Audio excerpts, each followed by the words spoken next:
کہ پاکستان نے افغانستان سے مذاکرات میں ترک صدر کی ثالثی کی پیشکش کا خیر مقدم کیا ہے۔ ترجمان دفتر خارجہ نے کہا ہے کہ پاکستان ترکیہ کے ثالثی وفد کو خوش آمدید کہے گا۔ پاکستان مذاکرات کے لیے تیار ہے۔ اس خبر کی مزید تفصیلات جانیں گے۔ ڈان نیوز کے نمائندے عبداللہ محمد ہمارے ساتھ موجود ہیں۔ عبداللہ، کیا تفصیلات ہیں آپ کے پاس اس مذاکرات کو لے کر؟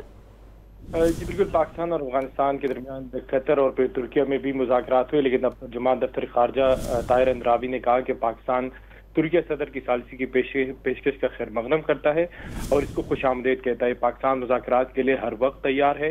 ترکیہ وفد کے ابھی تک دورہ نہ کرنے کی وجہ پاکستان کا تعاون نہ کرنا نہیں ہے، بلکہ یہ ہے کہ افغانستان کے ساتھ سرحد بند صورتحال کی وجہ سے کی ہے۔ افغانستان نے اب اپنی جانب سے سرحد بند کی ہے، اس حوالے سے ابھی بھی وہ جواب دے سکتے ہیں، لیکن ہمیں سے لگ رہا ہے کہ یہ افغان طالبان کی جانب سے جواب نہ دینا ہے۔ ہم نے فی الوقت سرحد امدادی کارروائیوں کے لیے کھولی ہے، جبکہ اس کے ساتھ ساتھ ترجمان دفتر خارجہ نے ان تمام خبروں کی تردید کی جس میں یہ کہا گیا کہ پاکستان اسرائیلی ساختہ جاسوسی نظام کا استعمال کرتا ہے۔ انہوں نے واضح کیا کہ ان خبروں میں کوئی صداقت نہیں اور یہ قیاس آرائی ہے۔ جی بہت شکریہ آپ کا عبداللہ۔